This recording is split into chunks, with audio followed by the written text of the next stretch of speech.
அனைவருக்கும் வணக்கம். நான் உங்கள் கவிதை கனகவள்ளி பேசுகிறேன்.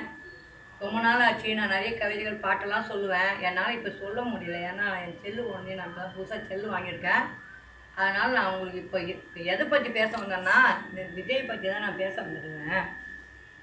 கட்சிக்கு வர்றது தப்பு இல்லை, யார் வேணாலும் கட்சிக்கு வரலாம். ஆனால் எப்படி பேசணும்னு தெரியணும். அவர் ரொம்ப பேசுகிறாரு, எதிர்கட்சியும் பேசுகிறாரு, ஆளுங்கட்சியும் பேசுகிறாரு, எல்லாருமே பேசுகிறாரு. இவர் இப்போ தான் கட்சிக்கு வந்துக்கிறாரு. ஒன்றா நான் எம்ஜிஆர் அண்ணா அவங்கள பற்றிலாம் பேசுறதுக்கு தெரிஞ்சு இவருக்கு அவங்களெலாம் கட்சியில் இருக்கும்போது எப்படி பேசுகிறாங்கன்னு தெரியாது இவருக்கு. நான் கேட்குறேன், அண்ணாவை பற்றி எம்ஜிஆரை பற்றி ஜெயலலிதா எல்லாரை பற்றி இவருக்கு சொல்கிறதுக்கு தெரியுது. அவங்களும் ஆட்சிக்கு வரும்போது எதிர்கட்சியாக இருந்தாலும் ஆளுங்கட்சியாக இருந்தாலும் யார்கிட்ட எப்படி பேசுனாங்கன்ட்டு இவருக்கு தெரியாதா? ரொம்ப இலக்காரமாக ரொம்ப மரியாதையாக பேசுகிறாரு. நான் இன்னை வரலாம் கட்சிக்கு வர தப்புன்னு சொல்ல. நான் மக்களுக்கு இதை செய்கிறேன் அதை செய்கிறேன், நான் வந்தால் உங்களுக்கு இப்படி இருப்பேன் அப்படி இருப்பேன், நீ அதை சொன்னீங்கன்னா பரவாயில்ல, வாக்குறுதி கொடுத்தீங்கன்னா அது ஓகே. அதுவும் அடுத்தவங்க கூட சொல்லலாம். நீங்கள் எதிர்கட்சியாக இருந்தாலும் மக்களுக்கு இதை செய்யுங்க அது செய்யுங்க, இது விட்டு போயிட்டு செய்யுங்க அப்படி கூட சொல்லலாம். அதை விட்டுட்டு நான் தான் அப்படியே ஒரு பெரிய அதிகாரி மாதிரி நீ பேசுகிறேன், எல்லாத்துக்குமே ரொம்ப மரியாதை இல்லாமல் பேசுகிறீங்க. நான் கேட்குறேன், கரூரில் நடந்த பிரச்சனையில் 40 பேருக்கு மேலே செத்து போயிட்டாங்க. 10,000 பேருக்கு பந்தோபஸ்து கேட்டுவிட்டு 27,000 பேர் வந்தாங்க. அந்த 27,000 பேருக்கு பாதுகாப்பு என்னன்னு தெரியல. உனக்கு பாதுகாப்பு கொடுக்கணும்னு தெரியல. அது மட்டும் இல்லை, 40 பேர் மேலே செத்தும் போது நீ அந்த இடத்துல இருந்து பார்த்துருந்தீங்கன்னா இன்றைக்கி நீ பேசுறது சரின்னு சொல்லலாம். நீ இருந்து பார்க்காத ஓடி போயிட்ட. இந்த 27,000 பேரை காப்பாற்ற நீ எப்படி ஒரு நாட்டை காப்பாற்றுவோன்னு தான் யாருக்கும் தெரியல. தமிழ்நாட்டு மக்கள் என்ன ஒன்றும் தெரியாதவங்களா என்ன? உன் கூட்டத்தை பார்த்து நீ ரொம்ப பேசுகிற, இவ்வளோ கூட்டம் வருது நம்ம தான் அப்படியே ஆண்டுடுவோம் அப்படின்னு நீ நினைக்கக்கூடாது. அது மக்களுடைய மனசில் இருக்குது. விஜயகாந்த் அவ்வளோ தர்மம் ஞான தர்மம்லாம் செய்தார்.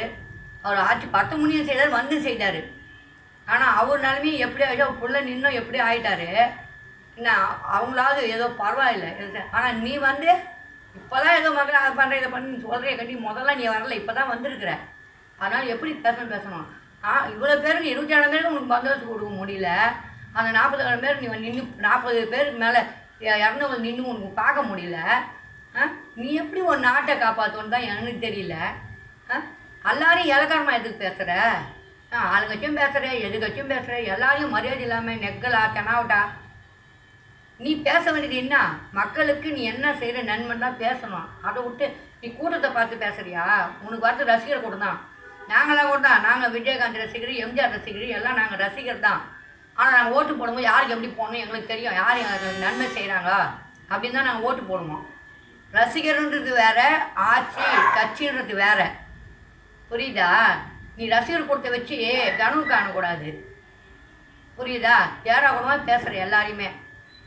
உன்ன மர்ம யோகி வசனம், எம்ஜிஆர் பாட்டு எல்லாத்தையும் சொல்கிறது உனக்கு தெரியுத. எம்ஜிஆர் இன்னொரு பாட்டு பாடிக்கிறாரா தெரியுமா உனக்கு? பதவி வரும்போது பணிவும் வர வேண்டும் துணிவும் வர வேண்டும் தோழான. அந்த பணிவு உங்ககிட்ட இல்லையே. எம்ஜிஆர் பற்றி பேச உனக்கு என்ன யோகிதை இருக்குதுன்னு தான் எனக்கு தெரியல. பதவி வரும்போது பணிவு இருக்கணும். அப்படியே நின்றுக்கிட்டு அப்படியே ஒரு மாதிரி இன்னும் இந்த ரவுட் பசங்க அந்த பசங்க அந்த மாதிரி ஏன் பேசுகிற? ஒரு பொறுப்பில் இருக்கிற ஒரு தலைவனாக வந்திருக்கிற நீ மக்களுக்கு என்ன வாக்குறுதி நான் உங்களுக்கு வந்தேன்னா இப்போ ஒரு முதலமைச்சரை விட உங்களுக்கு இதை செய்கிறேன் அதை செய்கிறேன் அப்படி எதனா சொல்லு. வாக்குறுதி அள்ளி வீசு. நீ வரவே வரமாட்டேன்னா அது பிரச்சனை இல்லை. அப்படி சொல்லு. அதேமாரி அவங்க இதை வாக்குறுதி கூட செய்யலை அப்படி கூட பேசு, வேணான்னு சொல்ல. அதை விட்டுட்டு நான் தான் இருக்கிறதுலே பெரிய ஆள், எனக்கு பெரியார் அண்ணா எம்ஜிஆர் ஜெயலலிதா எல்லாரும் பொதுன்னு சொல்கிறேன். உனக்கு பொதுன்னு சொல்கிற, பொதுன்னா அவங்கெல்லாம் இப்படி பேசுனாங்களா? யாருன்னா இந்த அளவுக்கு ஒன்றுமே தாட்டி யாருமே பேசலை. அவங்க பேரெலாம் நீ சொல்கிறது பெருசு இல்லை, அவங்க எந்த கொள்கையோட ஆட்சிக்கு வந்தாங்கன்றது தான் பெருசு. எல்லாருமே இது வரைக்கும் நீ இவ்வளோ பேசுறியே, மற்றவங்க யாருன்னா உன்னை ஒரு வார்த்தை சொல்லியிருக்காங்களா இது வரைக்கும்? உன்னை பற்றி கேவலம் என்ன பேசுகிறாங்களா? சொல்லு பார்க்கலாம். நீ இவ்வளோ பேசுறிய, உன்னை எதிர்த்து இதே ஆளுங்கட்சியாக இருக்கட்டும் எதிர்கட்சியாக இருக்கட்டும் உன்னை எதுனா என்ன சொல்கிறாங்களா? அதை வச்சாவது உனக்கு புரிஞ்சிக்க வேணாம். அடுத்த மீட்டிங்கில் பேசும்போதாவது கொஞ்சம் எல்லாரையுமே நான் ஆளுங்கட்சி சொல்ல, நீ ரசிகர் கூட்டத்தை பார்த்து நான் கூட தான் நீ வந்து பார்க்க ஓடிடுவேன். ரசிகர் கூட்டத்தை வச்சு எல்லாத்தையுமே கணக்கு போடாத. ரசிகர்ன்றது வேற. உங்கள் ரசிகர் உனக்கு பாதி பேர் ஓட்டு போட பாதி பேர் போட மாட்டாங்க. ஏன்னா ரசிகர்ன்ற வரல ஒரு விஜயனும் போது நாங்கள் எல்லோரும் நாங்கள் கூட தான் பார்க்க வருவோம். புரியுதா? நீ அதை வச்சுலாம் பேசக்கூடாது. நாளைக்கு நம்மளுக்கு எப்படி இருக்கும் என்ன இருக்கும் நீ பார்க்கணும். இனிமேலாவது மேடையில் பேசும்போது ஒரு பொறுப்போடு பேசு. ஒரு பதவிக்கு வரணும்னா பொறுப்பு இருக்கணும் உனக்கு. பொறுப்போட பொறுமையோடு பேசு.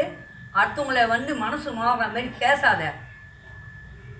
அதுதான் நான் சொல்கிறேன். இந்த வீடியோ மூலிமா நான் சொல்கிறேன். தமிழ்நாட்டு மக்கள் ஏமாறவங்களாம் இல்லை. யாருக்கு ஓட்டு போடணும் யாருக்கு ஓட்டு போடக்கூடாதுன்னு தெரியும். அவன் நான் கூட விஜயகாந்த் ரசிகை, எம்ஜிஆர் ரசிகை. ஆனால் நான் ஓட்டு யாருக்கு போடுவோன்னு எனக்கு தெரியும். புரியுதா? அந்தமாரி நடந்துக்க. கொஞ்சம் மரியாதையோட பேசு. நான் தமிழ்நாட்டு மக்கள் எப்படி ஓட்டு போடுவாங்கன்னு உனக்கு தெரியாததில்லை, தெரியும். இருந்தாலும் சொல்கிறேன். இதுதான் நான் இந்த வீடியோ மூலிமா சொல்கிறது. தமிழ்நாட்டு மக்களே எல்லாத்தையும் பார்த்து தான் இருக்கிறீங்க. யார் நம்மளுக்கு நல்லது செய்யணும் உங்களுக்கு தெரியும். அதுவும் பெண்களுக்கு முக்கியமாக தெரியும். இந்த எலெக்ஷனுக்கு எப்படி யார் நம்மளுக்கு நல்லது செய்கிறாங்கன்னு பார்த்து ஓட்டு போடுங்க. அதேமாதிரி நம்ம பிள்ளைங்க படிக்கிறதாகட்டும், படிப்பில் கிடிப்பில் எல்லாத்துலேயுமே யார் நம்மளுக்கு ரொம்ப நல்லதை செய்கிறாங்க, அதுவும் பெண்களுக்கு இன்னும் நிறைய நல்லதை செய்கிறாங்கன்னு பார்த்து எல்லோரும் ஓட்டு போடுங்க. அதேமாதிரி விஜய்க்கு சொல்கிறேன், எல்லாரையும் அவமானப்படுத்துகிற மாரி திமுறாவோ தண்டை பணிவு நான் இப்போ சொன்ன பாரு, அந்த பணிவு இருக்கணும். அதான் நான் சொல்ல வரது எல்லாருக்கும்.